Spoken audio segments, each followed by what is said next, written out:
चलिए आज हम एक यूपीएससी के मेंस का एक क्वेश्चन देखेंगे कि यूपीएससी के अंदर एक क्वेश्चन पूछा हुआ था कि ऐसे क्वेश्चन पूछते हैं। देखिए पैटर्न कैसा है ये देखेंगे आज अपन, और लिखना कैसा है मेंस के अंदर।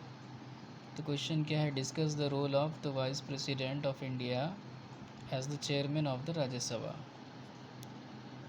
मतलब क्या क्वेश्चन पूछा है कि रोल क्या होता है वाइस प्रेसिडेंट का, वाइस प्रेसिडेंट ऑफ इंडिया का as the chairman of the Rajya Sabha. यानी जो वाइस प्रेसिडेंट होता है इंडिया का, जो नायब वज़ीर आज़म होता है, वो क्या होता है, उसकी और एक रिस्पॉन्सिबिलिटी क्या होती है, वो चेयरमैन भी होता है राज्यसभा का। ठीक है, ये बात एक जहन में रखना है कि जो वाइस प्रेसिडेंट है इंडिया का, वो चेयरमैन भी है राज्यसभा का। तो उसके रिस्पॉन्सिबिलिटीज़ क्या होते हैं, रोल्स क्या होते हैं, उसका काम क्या होता है राज्यसभा के अंदर, वो हमें लिखना है, अपने ख़यालात का इजहार उसमें करना है। ठीक है, तो पहला पॉइंट क्या लिखा है इसने, लड़के ने, जिसने यूपीएससी का पेपर लिखा है कि the vice president of India serves as the chairman of the Rajya Sabha. जो वाइस प्रेसिडेंट होता है इंडिया का, वो सर्व करता है चेयरमैन ऑफ द राज्यसभा। ठीक है, वो उसके पास एक जिम्मेदारी दी हुई होती है कि वो सर्व करता है राज्यसभा का चेयरमैनशिप। ठीक है, विच is the upper house of the parliament of India. यानी राज्यसभा क्या है, अपर हाउस है पार्लियामेंट का, और लोअर हाउस क्या है, लोकसभा। तो vice president of India serve as the chairman of Rajya Sabha which is the upper house of the parliament of India. ठीक है, सेकेंड पॉइंट क्या है कि the vice president is elected by the member of the Rajya Sabha. ये भी एक अहम और इम्पोर्टेंट पॉइंट है कि जो वाइस प्रेसिडेंट होता है उसको इलेक्ट कौन करता है, उसको राज्यसभा के मेंबर क्या करते हैं, चुनते हैं। ठीक है, ये भी एक इम्पॉर्टेंट पॉइंट है कि the vice president is elected by the members of the Rajya Sabha and holds the office for the term of 5 years. और कितने साल के वास्ते होल्ड करता है ये, राज्यसभा का ऑफिस कितने साल के वास्ते होल्ड करता है, 5 साल के वास्ते। इसका टाइम पीरियड कितना होता है, 5 साल। ये भी एक इम्पोर्टेंट पॉइंट है। ठीक है, as the chairman of the Rajya Sabha the vice president has several important responsibility. ठीक है, as the chairman of Rajya Sabha, जो वाइस प्रेसिडेंट होता है उसके कुछ इम्पोर्टेंट और भी जिम्मेदारियां होते हैं। क्या होते हैं देखेंगे, पहला पॉइंट क्या है, presiding over the session of the Rajya Sabha the vice president presides over the meeting of the Rajya Sabha. Rajya Sabha के अंदर जो मीटिंग्स होते हैं वो उसको क्या करता है, मेंटेन करता है। ठीक है, maintain order during the proceeding, और प्रोसीडिंग के दौरान क्या करता है, ऑर्डर भी इशू करता है।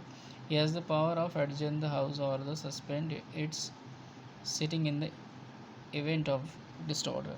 ठीक है, क्या पॉइंट है कि he has the power to adjourn the house, यानी जो वाइस प्रेसिडेंट होता है as a chairman of the Rajya Sabha, उसके पास ये एक पावर होता है कि वो हाउस को एडजर्न भी कर सकता है, सस्पेंड भी कर सकता है कुछ टाइम पीरियड के वास्ते। ठीक है, सेकेंड पॉइंट क्या है कि maintaining the decorum of the house, यानी हाउस का जो डिसिप्लिन है वो क्या करना है, उसने मेंटेन करना पड़ता है। ये भी एक उसका एक अहम रोल है। The vice president is responsible for enforcing the rules and the procedure of the Rajya Sabha.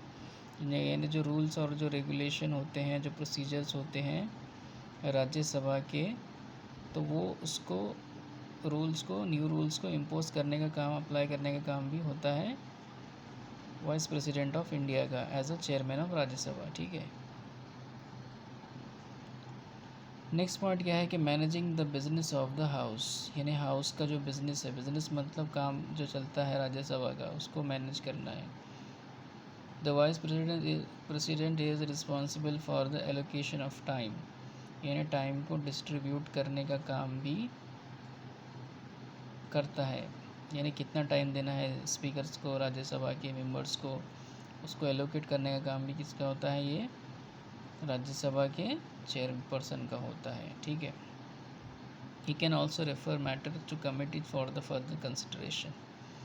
और एक इम्पोर्टेंट पॉइंट क्या है कि ये रेफ़र करता है मैटर्स, जो भी ऐसे मैटर्स है जो क्रूशल है, जिस पे कुछ बहस करना ज़रूरी है, जिस पे कुछ बात करना ज़रूरी है, तो उसके वास्ते फ़र्दर कंसिडरेशन के वास्ते ही क्या कर सकता है, आगे भी भेज सकता है कौन आगे भेज सकता है? जो राज्यसभा का चेयरमैन है, ठीक है। Voting in the event of a tie, और एक जिम्मेदारी क्या होती है? अगर टाई हो गया है राज्यसभा के अंदर कोई चीज़ को चुन के लाने के अंदर, अगर कोई वोटिंग में टाई हो गया तो वो उस वक्त भी जिम्मेदारी होती है जो मेंबर होता है, जो चेयरपर्सन होता है राज्यसभा का। इन the event of a tie in the Rajya Sabha chairman has the deciding vote. तो वो क्या कर सकता है ऐसे, अगर टाई हो गया तो डिसाइडिंग वोट भी दे सकता है, ठीक है। Overall the vice president plays a crucial role in the functioning of the Rajya Sabha. Last में उसने कैसा कंक्लूड किया बच्चे ने कि overall the vice president plays, ये एक क्रूशल रोल प्ले करता है in the functioning of Rajya Sabha, यानी राज्यसभा को फंक्शन करने के अंदर, चलाने के अंदर एक अहम रोल अदा करता है vice president as a chairman of the house बोल के, ठीक है। Overall the vice president plays a crucial role in the functioning of the Rajya Sabha as the chairman of the house, ठीक है। He ensured that the proceedings of the house are conducted smoothly and in accordance with the rules and procedure of the house। जो भी rules है, regulation है राज्यसभा के, तो उसको उसके हिसाब से चलाना, ये एक अहम काम होता है चेयरमैन ऑफ द राज्यसभा का, ठीक है। तो इस तरह के क्वेश्चन जो है आते हैं यूपीएससी के मेंस के अंदर, ठीक है।